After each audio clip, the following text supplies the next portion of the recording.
She didn't look like the others in first class. No designer purse, no diamond watch, just a quiet woman with kind eyes and a paperback novel. The flight attendants ignored her, skipped her meal, and whispered behind the curtain.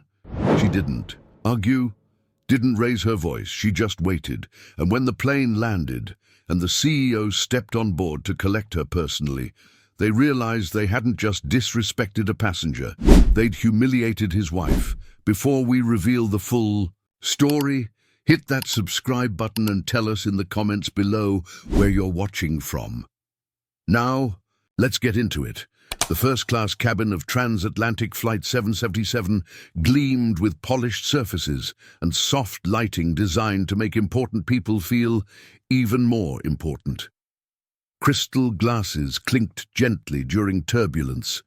The scent of hand-stitched leather seats mingled with expensive cologne and freshly ironed linens. Everything whispered exclusivity without having to shout it. The passengers fit the setting perfectly. Banking executives wearing watches worth more than most. Cars. Tech entrepreneurs whose casual hoodies cost more than formal suits. Celebrities hidden behind designer sunglasses, pretending they didn't want to be recognized, while secretly hoping they would be.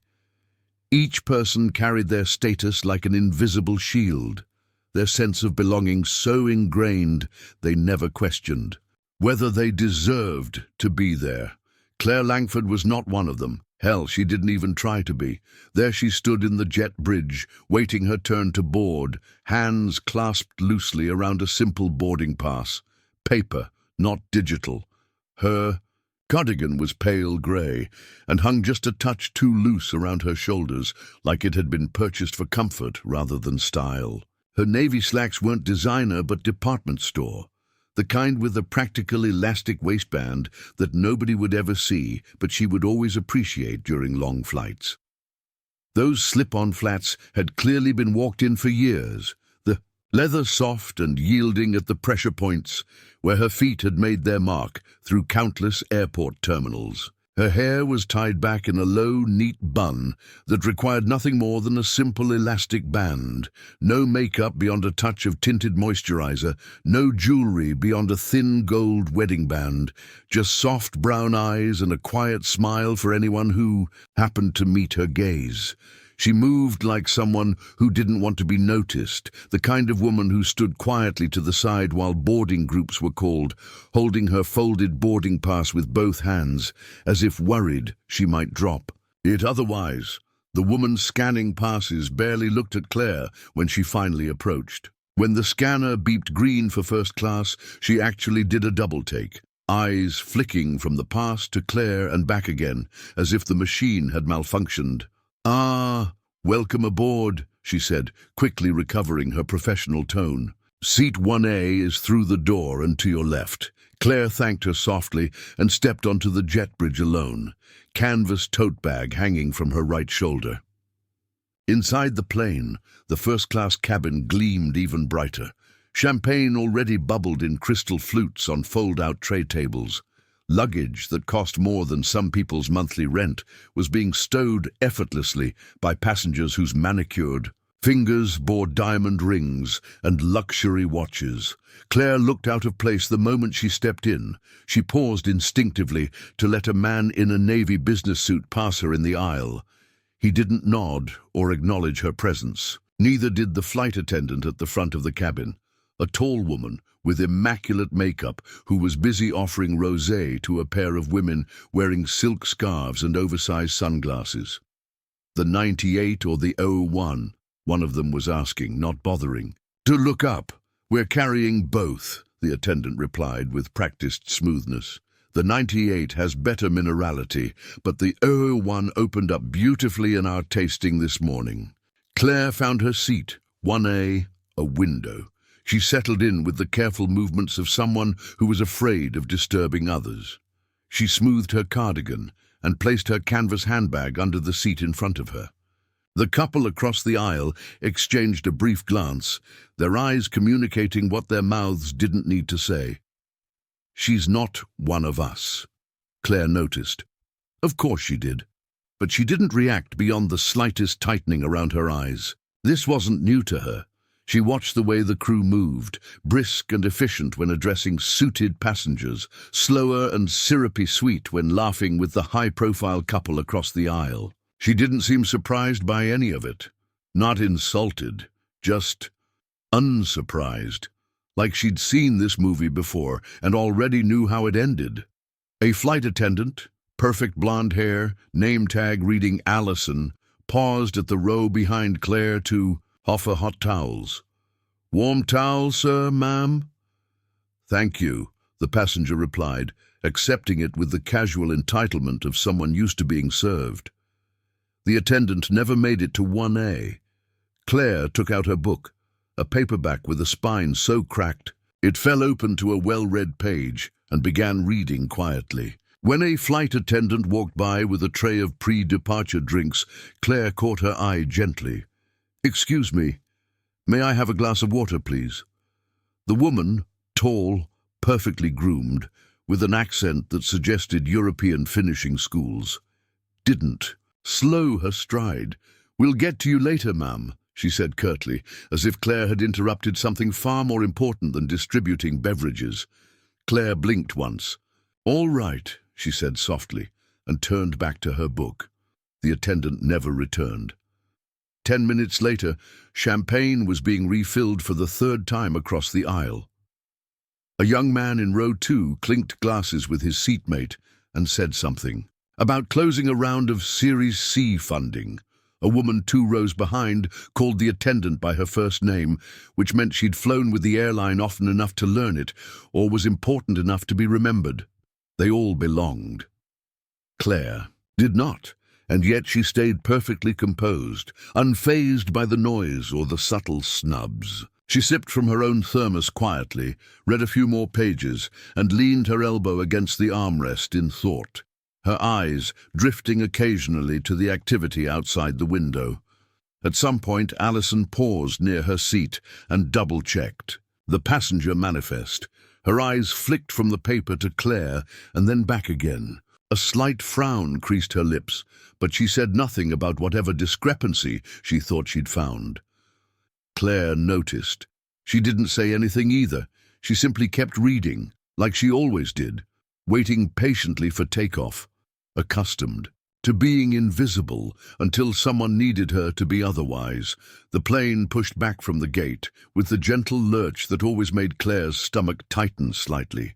As the engines roared and they began taxiing, she marked her place in her book with a faded receipt and slipped it into the seat-back pocket.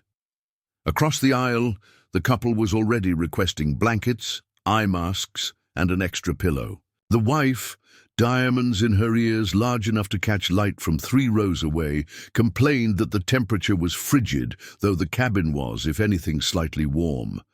The attendant fussed over them, adjusting their seats and promising to bring more amenities once they reached cruising altitude. Claire folded her hands in her lap and looked out the window as they climbed through thick cloud cover.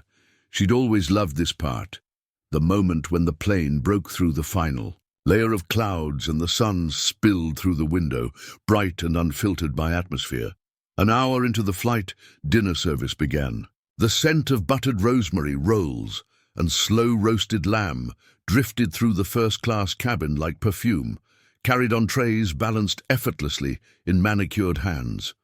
The clink of cutlery against fine china and quiet conversation mixed with the hum of the engines. It was all very orchestrated, except for 1A. Claire looked up when the crew began serving the first row. Her book now rested in the seat-back pocket, and her hands were neatly folded in her lap. She had been expecting the usual menu, perhaps the grilled sea bass or vegetarian risotto they were serving to others, but nothing had been offered yet. No menu card placed in her hand, no inquiry about her preferences, not even a linen napkin, placed gently in her lap, as had been done for everyone else. Across the aisle, the woman with pearl earrings leaned toward her husband and whispered, "I thought they'd stopped upgrading economy passengers." Claire didn't react, not a flinch, not a sigh. Just that same composed stillness, as if she'd learned long ago that responding only made things worse. The attendant serving the row moved from 1B to 2A, walking right past her with practiced efficiency. Claire waited quietly for someone to circle back. She wasn't angry, just confused. The service gap was becoming too obvious to be accidental. A few minutes later, as wine was being poured for row 2, Claire gently pressed her call button. It chimed softly above her head. No one came. She waited another minute, then reached up and turned it off herself. No point in being difficult, in causing a scene, in becoming the problem she was already being treated as. Instead, she caught the attention of a passing flight attendant. Allison, the same woman who had dismissed her water request earlier. "Excuse me," Claire asked with quiet politeness. "May I see a menu, please?" Allison barely glanced at her. "Menus were given during boarding." "I didn't receive one. They're limited. And anyway," she said, voice dropping just a touch, "first-class meals are pre-selected. It's part of the booking process." Claire blinked. "I booked first class." Allison looked down at the seat manifest. Again, briefly, as though expecting to find Claire's name scratched in pencil or flagged with an asterisk. "I see. Well, perhaps next time check with your agent. Sometimes upgrades get missed in the system." "It wasn't an upgrade," Claire said evenly. "My husband booked it directly through your premium service desk." Allison gave her a tight, patronizing smile. "Of course." Then walked away. In 1B, the man beside Claire, older, white-haired, wearing a Rolex and reading The Economist, had overheard. He didn't say anything at first, but after a moment of obvious internal debate, he looked over. "They didn't offer you a meal?" "No," Claire said softly. He paused. "They should have." "I thought so too," she replied. There was no sarcasm in her tone, no bitterness. Just quiet dignity in the face of something that had clearly happened before. He motioned to the tray in front of him. "They gave me 2 appetizers by mistake. Would you like one? The salmon tartare is quite good." "That's very kind," Claire said, gently, "but I'm all right." He studied her for a second. "It's no trouble." "I appreciate it, truly." He nodded, then turned back to his meal, though his expression suggested he was troubled by what he'd witnessed. Across the aisle, 2 flight attendants gossiped softly near the galley curtain, not realizing that sound carried oddly in aircraft. Cabins, bouncing off surfaces in ways that made private conversations dangerously public. "You see her bag?" one murmured. "Canvas, no brand, looked like a library tote. She asked for water like she thought this was Southwest." The other stifled a laugh. "She's in 1A, Langford, I think." "Well, she doesn't look like a Langford." They didn't know Claire could hear every word. She didn't flinch, just took a slow breath and looked out the window at the vast bank of clouds beneath them, painted rose and gold by the setting sun. Her reflection stared back, faint and small in the curved airplane glass. She reached into her bag and pulled out her phone. No scrolling, no apps, just one photo she looked at for a long moment. It was a picture of her and her husband at their lake house. She wore the same cardigan in the photo. He had his arm around her, tall and confident, but with eyes that softened when they looked at her. The kind of smile that couldn't be faked stretched across both their faces. A private happiness that required no audience. A moment later, the flight attendant returned, not with a menu, not with a meal, but to refill wine for the couple behind her. She didn't make eye contact, didn't acknowledge Claire at all.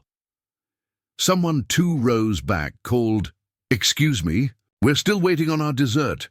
Coming right up," the crew member said brightly, voice instantly shifting from bored disinterest to eager attentiveness.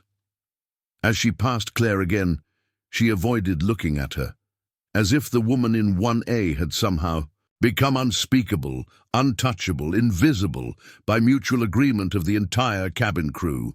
The man beside Claire glanced over once more. "You all right?" he asked gently. Claire nodded, still watching the clouds. "Yes, thank you," but her hands had gone still. No fidgeting now, no page-turning, just silence. She didn't ask again, and no one from the crew returned to offer her anything.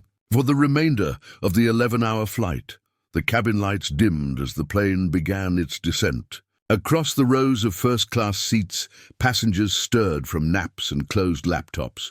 Trays were cleared, reclined seats straightened, blankets folded neatly by traveling assistants and tired executives.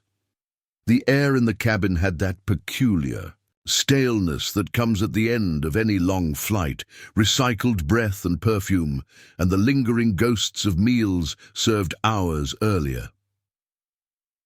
Claire remained quiet in 1A, her seat already upright, hands calmly resting over her tote bag.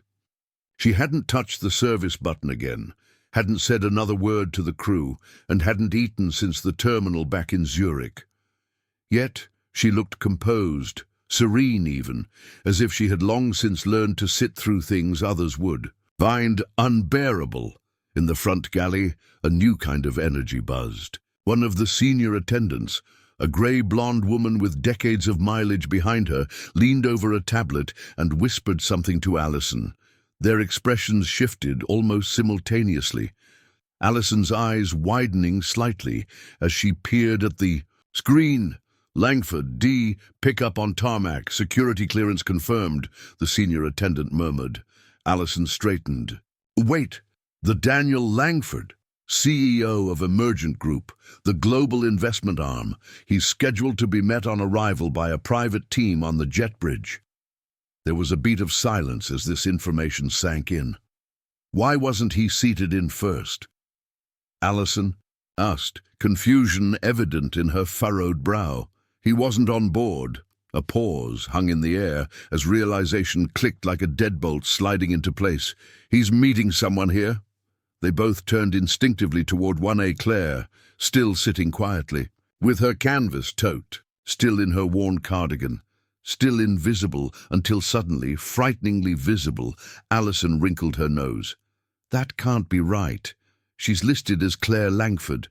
Look." The crew exchanged nervous glances, a ripple of alarm passing between them like a current. "I thought it was a typo," the younger one mumbled. She looked like she didn't belong," the older attendant finished for her. The preparations changed immediately. Napkins were straightened, jackets rebuttoned, and voices dropped an octave into tones of crisp professionalism. A tray of untouched petit fours was quietly placed in the front galley, just in case. The pilot's voice came over the intercom. "Cabin crew, prepare doors for arrival." Claire looked out the window again as the plane kissed the tarmac in a smooth, barely there landing. She didn't seem nervous or excited or vengeful, just patient, as if she'd been here before in one way or another and knew exactly how the story would unfold. Within minutes, they were rolling toward a private hangar at the far end of the runway, away from the main terminal bustle. Only certain passengers noticed the change in protocol. Most assumed it was a delay or a gate issue. But the crew knew exactly what was coming, and the knowledge had turned their confident smiles brittle. In the front cabin, Allison positioned herself near the aircraft door, adjusting her scarf and patting her bun in place. The lead attendant whispered hurried instructions. "Only first-class passengers are to disembark until Mr. Langford's team arrives. Everyone else will deplane after." Claire unbuckled her belt and stood up slowly. No rush, no excitement, just the measured movements of someone who had learned that haste never served her well. Allison blinked rapidly as Claire stepped into the aisle. "Ma'am, I'm sorry, but this area is being held for VIP transfer." "I know," Claire said softly. Allison's voice stiffened. "If you'll just take your seat for a few moments." But Claire had already stepped into the front galley, her bag on one shoulder, posture relaxed, face unreadable. She didn't push past, didn't make a scene, just moved with the quiet confidence of someone who knew exactly where she was supposed to be. And that's when it happened. A black vehicle rolled up on the tarmac. Sleek, tinted, with government-grade wheels and a driver in a dark suit, standing at rigid attention beside the open door. Two men stepped out, security judging by their communication earpieces and the way they scanned every angle of the aircraft with silent precision. The kind of men who saw threats in empty spaces and possibilities in locked doors. Then the rear door opened. A tall man in a tailored navy suit stepped out, jacket unbuttoned, tie slightly loosened like he'd left a boardroom mid-deal to be here. His walk was deliberate, power wrapped in ease, the kind of authority that didn't need to announce itself because the world already knew its name, and his eyes scanned the jet bridge until they found her. Claire. His whole face changed, softened, opened. "Darling," he said warmly, and walked right past the stunned crew to embrace her. No hesitation, no pretense. He cupped her face briefly, his thumb brushing her cheek with a gentleness that felt almost intrusive to witness. "You all right?" Claire gave a faint smile. "I'm fine. Long flight."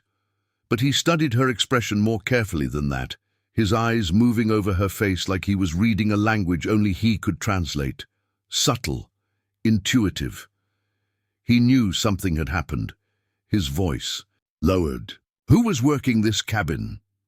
The attendants exchanged looks. No one answered. Claire reached gently for his hand. "It's all right, Daniel." But it wasn't. He turned to the crew, eyes now steel.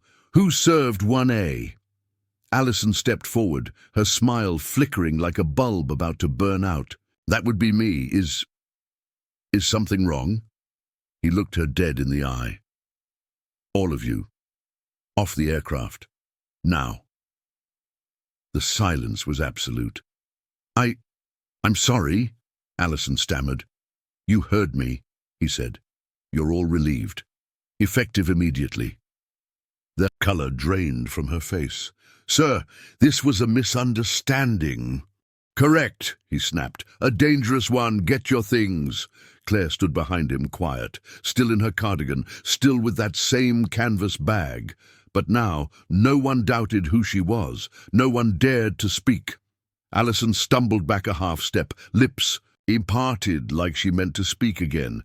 But the look on Daniel Langford's face made her reconsider.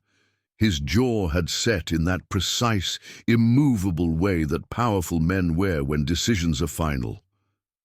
"No more words," he said quietly, then turned to the rest of the crew. "Every one of you responsible for the first-class cabin. Off now!" Another attendant tried to step forward, one of the younger ones who'd made the remark about people faking status. "Sir, please, there's protocol for handling complaints like this." Daniel raised a single hand. It wasn't violent, it wasn't loud, but the effect was chilling. "I don't make complaints," he said. "I remove problems. If you think you still work for this airline, I'd suggest checking your employment portal in about 10 minutes. The tarmac outside was now fully lit. Airport security had already arrived, not to detain him, but to escort them. One by one, the crew filed out, pale-faced and silent, clutching carry-ons they hadn't expected to use so soon. Allison went last, her posture broken, her eyes wet, but proud. She still didn't understand exactly what she'd done, or how far the consequences would reach. Only Claire and Daniel remained at the front of the cabin now. Daniel turned to her and sighed, reaching to adjust the strap of her tote bag where it had begun to slip from her shoulder. "You really sat through all that," he murmured. Claire gave him a small smile. "It wasn't the worst flight I've had." His brow furrowed. "No one brought you food?" She shook her head. "Even after you asked?" "I only asked once." He clenched his jaw again, running a hand through his hair. "This happens every time you fly alone." I don't mind," Claire said softly. "I'm not looking for special treatment." "You're not asking for special treatment. You're entitled to basic decency." She tilted her head slightly, that familiar warmth in her eyes. "You didn't marry me because I demanded things." He exhaled slowly, hand coming to rest gently on the small of her back. No, I married you because you didn't need to. They stepped down from the aircraft onto the jet bridge, the cool evening air brushing past them like an apology. The black SUV still idled, back door open, driver waiting with the patience of someone paid well enough to have no opinions of his own. A few airport workers stood at a distance, unsure whether to approach or look away. As they walked, Claire glanced up at her husband. "You didn't have to do that," she said. Daniel's eyes softened as he looked at her. "I didn't do it for you. I did it because I never want someone else to think they can treat you like you don't belong." She smiled faintly. "You think it'll make a difference?" "Oh, it already has," he replied, pulling out his phone. "Give me a second." Claire waited patiently as Daniel tapped on his screen, thumb moving with purpose. He put the phone to his ear. "Eric? It's me. I need something in writing before I sleep." "Yes, incident on Flight 777 from Zurich. Cabin crew, entire first-class division, mishandled passenger service. My wife. No, not exaggerated. Disrespectful, dismissive. They withheld food, ignored her for the entire flight." He paused, glancing. Claire, then back toward the plane. "Yes," I said, "entire crew. I want terminations filed, all of them. And make sure it's noted in their personnel records. Never again cleared to work on any route under our ownership. Not even coach." Another pause. "Yes, I'm aware it'll make headlines. So word it carefully. Something like commitment to equity in premium service. Make it look like the airline cares about dignity, not just dollars." He hung up and slipped the phone into his pocket. Claire raised an eyebrow. "Equity in premium service?" Daniel grinned. "Public relations speak. What I really mean is no one talks down to my wife in first class." They slid into the waiting SUV, the driver closing the door behind them. The smell of leather and cedar greeted them as the engine quietly purred away from the aircraft. Claire looked out the window at the terminal lights, her reflection faint in the glass. She didn't look any different from how she had arriving, still modestly dressed, still quiet, still unremarkable in any way that would attract attention in a crowd. But something had changed. Not in her, but around her. She turned to Daniel, gently touching his hand. "It's not the first time something like this has happened." He nodded slowly. "But it might be the last." She smiled, not triumphantly but peacefully. Not because of what he'd done, but because, just for once, someone had seen it, had recognized it, not with pity, not with guilt, with love. They sat in silence for the rest of the ride, and as they pulled out of the airport grounds, a new memo was already being drafted in the airline's headquarters. A quiet, urgent directive about customer dignity and unconscious bias training. It would reach every employee before sunrise, and though no names were mentioned, every person who had worked the front cabin on Flight 777 from Zurich would read that memo with a sinking feeling in their chest, because the woman they ignored had a last name that would echo through boardrooms long after the trays were cleared. And her silence was never weakness, it was power, waiting for the right moment to speak. 2 weeks later, an internal airline memo leaked. It wasn't supposed to, but it did. An anonymous employee forwarded it to a mid-tier travel journalist who specialized in aviation gossip. By the next morning, the headline was already making rounds. Top airline fires entire first-class crew after quiet passenger mistreatment. CEO's shocking tarmac decision. The story trended within hours. Every aviation forum, Reddit thread, and LinkedIn feed debated the consequences. Some speculated the crew had disrespected a VIP's wife. Others tried to identify Claire, piecing together blurry photos from airport security footage. But there was no official statement, no names, no interviews. Just silence from both the airline and the man they suspected was Daniel Langford. In internal meetings, HR departments scrambled to review crew training programs. PR executives reworded their service mission statements. Behind the scenes, an Updated etiquette module was quietly added to new hire orientation under a new policy heading, Dignity First, regardless of attire, age, or assumption. But Claire didn't follow the story. She was too busy returning to the life she had always known, a quiet house in the suburbs, early mornings spent tending to a tiny backyard garden, planning menus for the Pediatric Wellness Foundation gala she was organizing next month. It wasn't the first one she'd hosted, just the first anyone beyond that circle would care about now, because for the first time in her public life, people started noticing her. They didn't recognize her from television or billboards. But when they read her name in the gala brochure, Claire Langford, co-founder, Health Start Initiative, they whispered to each other, piecing the stories together. That's her, isn't it? The flight story. She's the one the crew mistook for. No one. At the event, she wore a simple navy dress and soft ballet flats, no designer labels, no diamonds. Just the same presence that had stunned a plane full of people by being calm, kind, and unseen until she wasn't. And across the room, standing near the exit door in an ill-fitting rented suit, a former flight attendant recognized her from afar. His heart caught in his throat. He had been reassigned to a regional role in admin services after the incident. No longer flying, no longer dealing with guests, no longer anyone in uniform. He ducked behind a pillar, hoping she wouldn't notice. She did. Their eyes met for a brief moment, but Claire didn't smirk. She didn't gloat. She just nodded, a small, respectful nod. Then she turned away, back to the conversation she was having with a young mother who ran a children's clinic in Nairobi. That was Claire, the woman they'd once called adorable, confused, and out of place. The woman who never raised her voice or asked to be seen, the one who had changed a billion-dollar airline just by being treated poorly and refusing to return the treatment in kind. A month later, she and Daniel boarded another flight.